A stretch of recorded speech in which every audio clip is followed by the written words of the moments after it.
Amis musiciens, bonjour, Thierry de produire-sa-musique.com. Dans cette vidéo, nous allons voir quel est le bon volume pour enregistrer. Alors pourquoi c'est important de faire attention au volume lorsqu'on enregistre? Tout simplement parce que si on a beaucoup de pistes qui sont enregistrées avec un volume très fort, on va arriver au moment du mixage à dépasser le 0 décibel et donc avoir de la saturation numérique. Quand on dépasse ici le 0 dB, c'est le moment où on a ce qu'on appelle des pops et des clips, c'est-à-dire qu'on dépasse ce niveau dans le domaine numérique où on a ensuite de la saturation qui apparaît et donc on a un son qui est désagréable et c'est absolument ce que l'on veut éviter au moment du mix. Alors, quand cela arrive, qu'est-ce qu'il faut faire généralement? C'est qu'il faut baisser le volume, puisque évidemment, si on baisse le volume des pistes, on va retrouver un niveau plus acceptable et donc ne pas arriver dans cette saturation numérique. Le problème, c'est que si on baisse trop le niveau des pistes, on va se retrouver ensuite à travailler dans cette zone nos volumes. Or, on voit ici, on a beaucoup moins de précision entre les niveaux ici qu'on en a ici. Donc, c'est beaucoup moins agréable et beaucoup moins facile lorsqu'on doit travailler nos volumes dans cette zone-là que lorsqu'on peut les travailler dans cette zone-là. Notamment après, lorsqu'on fait vraiment du mix, qu'on travaille vraiment les détails, qu'on fait des automations, on a envie de rester dans cette zone où il est plus facile de travailler. Alors, comment faire pour ne pas se retrouver avec des volumes trop importants au niveau du mixage? Eh bien, la meilleure solution, c'est d'enregistrer nos sons, de régler nos sons en entrée pour qu'on ne se retrouve pas avec des pistes avec un trop grand niveau sonore.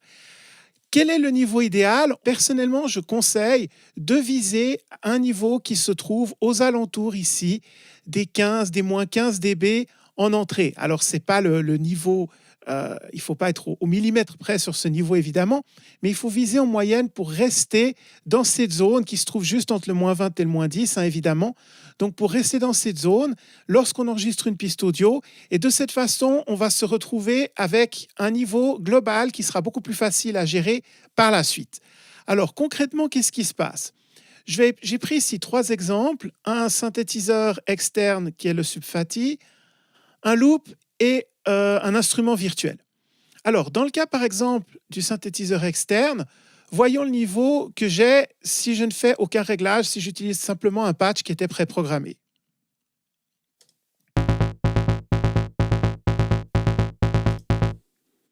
Alors, on voit que mon niveau n'est pas excessivement haut, on tape aux alentours des moins 10, mais je vais quand même le baisser un tout petit peu de façon à ce qu'on se retrouve dans cette zone. Comment je fais pour le baisser? Sur un instrument externe, le plus simple, c'est tout simplement d'ajuster le volume master sur votre synthétiseur ou sur votre rack de son ou peu importe ce que vous utilisez en externe, de façon à ce qu'on arrive au bon volume.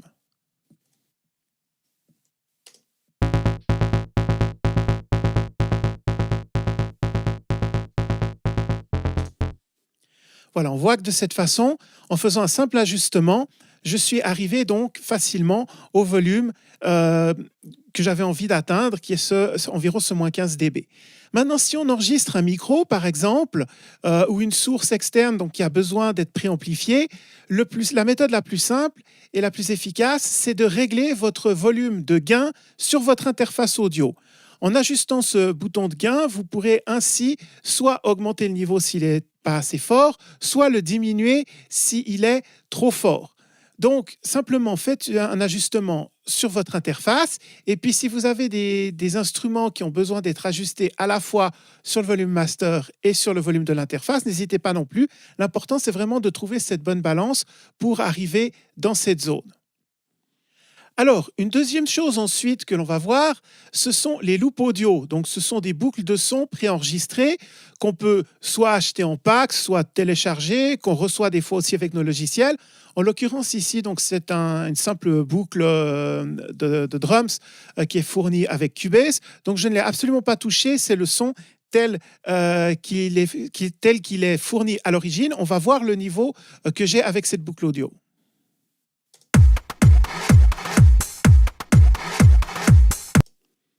Donc là, comme on voit, ma boucle audio est déjà assez forte, puisqu'on est au-dessus des moins 5, ce qui veut dire que si j'additionne beaucoup de boucles comme ça, je vais rapidement me retrouver à dépasser mon 0 dB. Alors, quand on a des boucles audio qui sont trop fortes, là aussi, ce qu'on veut viser, c'est qu'elles soient naturellement dans cette zone-là. Pour ce faire, on a deux solutions. La première solution, qui est possible sur la plupart des logiciels de MAO, c'est de directement utiliser ici le gain de la boucle audio. Donc, c'est un gain qui va simplement influencer le niveau sonore de cette boucle audio sans influencer ce que vous allez faire par la suite au mixage. Donc, tout simplement en baissant ici le gain de ma boucle audio, ce que je constate, c'est que je peux tout simplement faire en sorte qu'elle arrive dans la zone voulue, simplement en ajustant ici. Ça, c'est un système de gain que vous retrouvez dans la plupart des logiciels. Maintenant, si ce n'est pas possible de faire comme ça, je vais la remettre dans ma zone d'origine. Vous avez aussi un gain en entrée de piste, ou parfois c'est un insert qui peut s'appeler trim ou gain, ça dépend des logiciels, que vous mettez au tout début de la piste. Et ce gain vous permet justement d'ajuster le niveau d'entrée de la piste. Donc, il est indépendant après de votre niveau de sortie que vous pouvez mixer ici. Donc, par exemple, ici, mon gain, c'est la même chose. Si je le baisse un petit peu et que je regarde ma boucle audio, on voit que je suis de nouveau arrivé dans la zone voulue. Alors, je vais copier ma boucle jusqu'à la fin.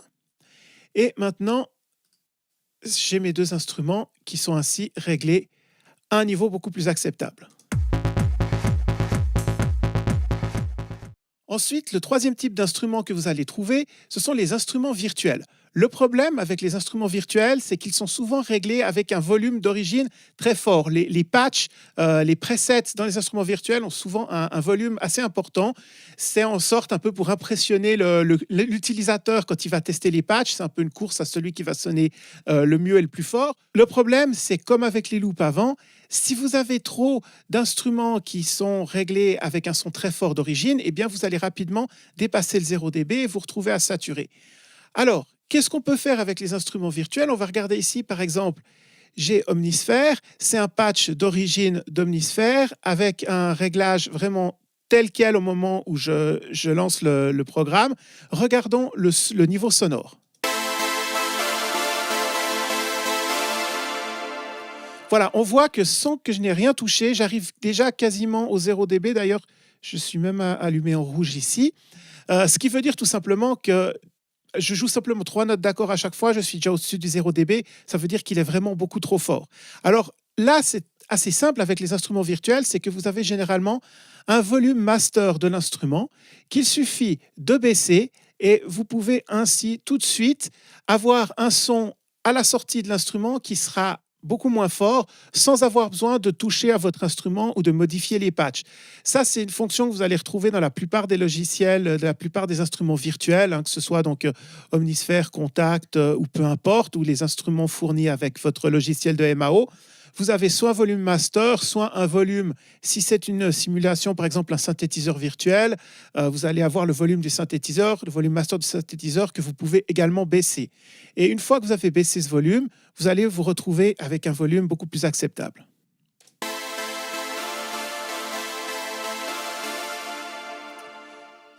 Et donc, on voit ici, je suis de nouveau dans ces moins 15 dB. Donc, simplement en ajustant ce volume master et je n'ai pas modifié le son d'origine, simplement modifié le volume. Maintenant, si je joue avec mes 3 pistes en même temps,